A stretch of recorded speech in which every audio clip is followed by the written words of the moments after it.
As parents, we have lots of questions about how we can keep our suicidal youth safe. Many of these questions concern communication. Youth, parents, service providers, and experts in suicide prevention have come together to share with us what they've found hopeful and helpful in their journeys, and to reassure us that we are not alone.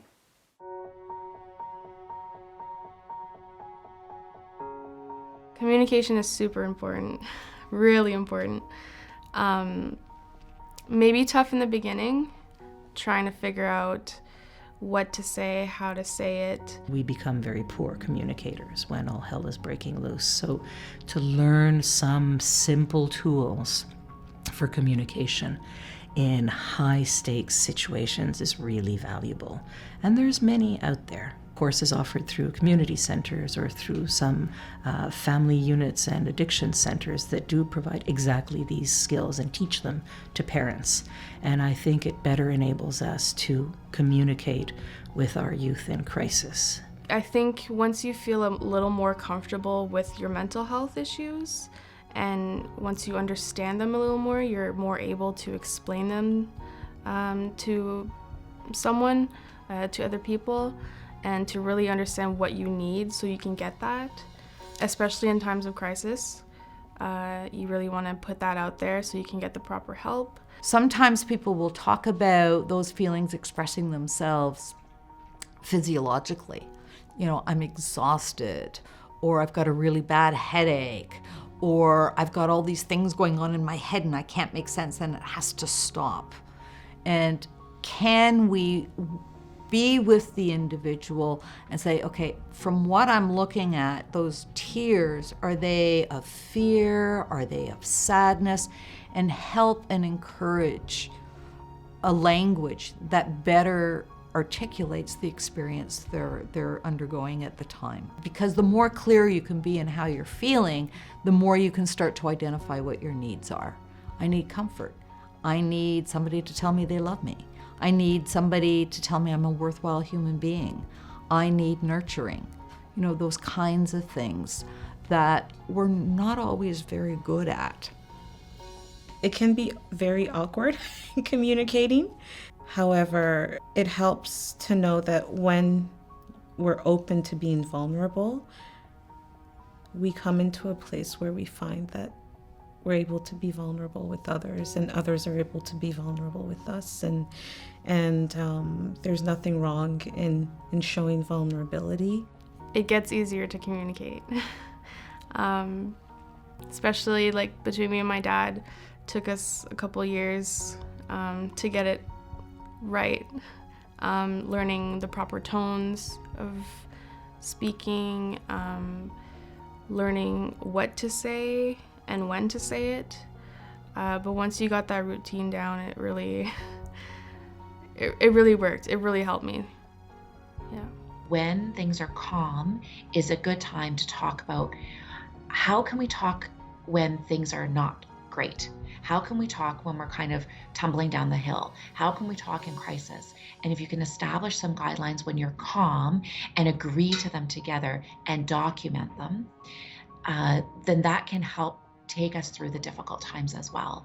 With my daughter, what we did is we kind of developed a bit of a communication system, because when we initially found out that she was having suicidal thoughts, I wouldn't leave her alone, and I was like always on her, like, you know, are you okay? Like, how are you feeling? And at some point she just kind of went, Mom, you're driving me crazy.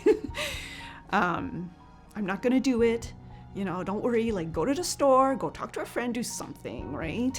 And it was like, I had to reach a point where I had to just trust her that she wouldn't, you know, and we kind of had like a verbal contract that if she really was feeling like that intensely, that the thoughts were coming, that she would tell me, that she would let me know, like, no, don't leave me alone today, you know, or no, I'm okay today, like just go.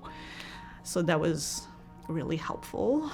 Even if you're talking maybe to a brick wall, it feels like, just having made the action, it's possible that it can be seen as a sign and then reciprocated later on.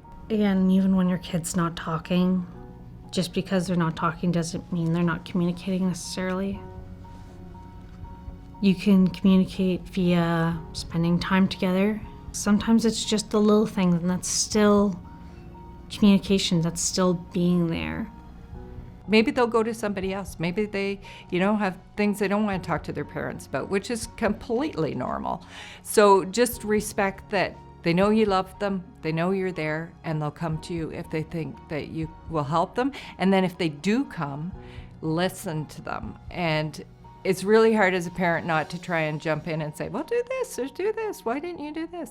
But you just have to help them come to the course of action that's best for them and not try and fix them.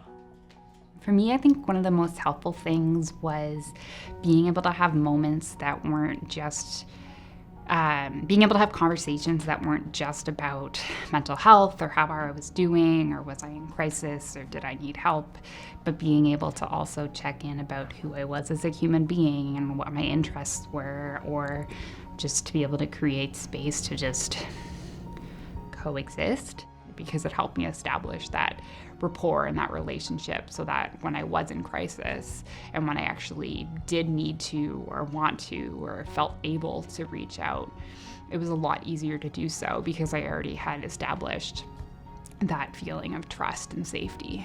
When people think about ending their lives, at some level they're feeling disconnected. They're feeling disconnected from the people in their lives, or they're feeling disconnected from the things that give them purpose, hope, belonging, or meaning. So communication is one way that we can help reconnect to our loved ones. And some of the typical things we emphasize is that when your loved one is in crisis, we want to just validate and accept however they're feeling. So if someone says, I want to kill myself, there's nothing worth living for, we just say, wow, it sounds like things are overwhelming. I'm so sorry you're feeling this way. I'm here for you. Just being there with them and accepting that dark place they're in and being together with them in that is therapeutic. Visit the resources on Plio's website at plio.on.ca